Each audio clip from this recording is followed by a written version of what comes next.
Hi friends, இன்றைக்கி மருந்து சோறு எப்படி ஆக்குறதுன்னு உள்ள வீடியோ தான் உங்கள்கிட்ட ஷேர் பண்ண போகிறேன். மருந்து சோறுக்கு ஒரு 4 கப் அரிசி எடுத்திருக்கேன். உருண்டை அரிசி தான் எடுத்திருக்கேன், செங்கல்பட்டு அரிசி. அதுதான் எப்போவுமே இந்த மருந்து சோறுக்கு டேஸ்ட்டு சூப்பராக இருக்கும்.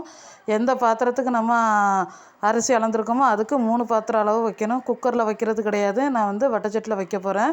அதனால் அந்த பாத்திரத்துக்கு 3 பாத்திரம் தண்ணி நம்ம எடுக்கணும். அந்த 3 பாத்திரத்து தண்ணியுமே வச்சு நம்ம தேங்காய் பால் புழிஞ்சிடலாம். ஏன்னா அப்புறம் தேங்காய் பால் செகண்டாக 2ஆக ஒரு பாத்திரத்தில் வச்சு அளக்க தேவையில்லை. அதை அப்படியே தூக்கி நம்ம ஊற்றிக்கிடலாம் சட்டியில். இப்போது ஒரு தேங்காய் திரி வச்சுருக்கேன், அதையும் பால் புழிஞ்சிட்ருக்கேன். பால் புழிஞ்சு முடிஞ்சிடும். அந்த தேங்காய் பாலில் நம்ம சோத்து மசாலா சேர்க்க போகிறோம். ஒரு கப்புக்கு ஒரு டேபிள் ஸ்பூன் போடணும். நான் 4 கப்புக்கு 3 டேபிள் ஸ்பூன் போடுறேன்.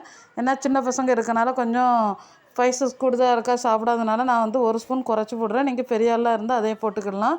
தாளிச்சத்துக்கு சின்ன உள்ளி, பூண்டு கொஞ்சம் உளிச்சு வச்சுருக்கேன், கருவேப்பிலை, பச்சை மிளகாய், இஞ்சி, பூண்டு, தேங்காய் பால் எல்லாமே ரெடியாக இருக்குது. அரிசியுமே அளந்து வச்ச அரிசியை ஊற போட்டு ரெடியாக வச்சுருக்கோம். சோத்து மசாலாவுக்கு நெய் இதெல்லாம் தேவையில்லை. நல்லெண்ணெய் ஊற்றி சமைச்சிங்கன்னா செம்ம டேஸ்ட்டாக இருக்கும். நல்லெண்ணெய் ஊற்றி 2 பச்சை மிளகாய் உரப்புக்கு போட்டு கொஞ்சமாக வெந்தயம் சேர்த்துக்கிடுங்க. 1 ஸ்பூன் வெந்தயம், தாளிச்சத்தில் கருவேப்பிலை, உளிச்சு வச்சு அந்த வெங்காயம், பூண்டு எல்லாமே போட்டு நல்லா மிக்ஸ் பண்ணிக்கிடலாம். நல்லா வெந்த பிறகு நம்ம அந்த சோத்துக்கு தேவையான இஞ்சி பூண்டை அதில் போட்டு நல்லா மிக்ஸ் பண்ணிக்கிடலாம். இஞ்சி பூண்டு தாளிசம் எல்லாம் ரெடியான உடனே நம்ம அளந்து வச்சுருக்க தண்ணியில் மசாலாலாம் போட்டு கலக்கி வச்சுருப்போம். அதை இன்னொரு தடவை நல்லா கலக்கிக்கிட்டு ஊற்றிக்கணும். அப்போ தான் மசாலா கீழே தாழ்ந்து கிடந்தால் மிக்ஸ் ஆகிருக்கும், கலர் மாதிரி இருக்குது. இந்த டைமில் ஊற்றி நல்லா கொதிக்க வச்சுக்கிடலாம். நல்லா கொதித்த பிறகு இப்போ ஒரு மூடியை போட்டு நம்ம மூடிக்கிடலாம். தண்ணி நல்லா கொதிக்கக்கூடாது, கொஞ்சமாக நுர மாதிரி பொங்கி வரும்.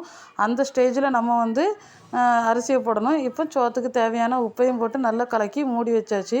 மூடி வச்சிங்கன்னா ஒரு 10 நிமிஷம் கழித்து நீங்கள் அதை திறக்கும்போது 10 நிமிஷம் கழித்து நம்ம திறந்து பார்த்தோம்னா இந்த மாதிரி நுர பொங்கி இருக்கும். தண்ணி கொதிக்கக்கூடாது. கொதித்தா சாப்பாடு நல்லா இருக்காது. இந்த மாதிரி பொங்கி இருக்கும்போது அரிசியை போட்டு நல்லா கிண்டி விட்டு இப்படி நல்லா கொதித்தோடனே நல்லா கொதிக்கும். இந்த ஸ்டேஜில் நம்ம பத்தி பிடிக்காமல் இருக்க கிண்டி விடணும்.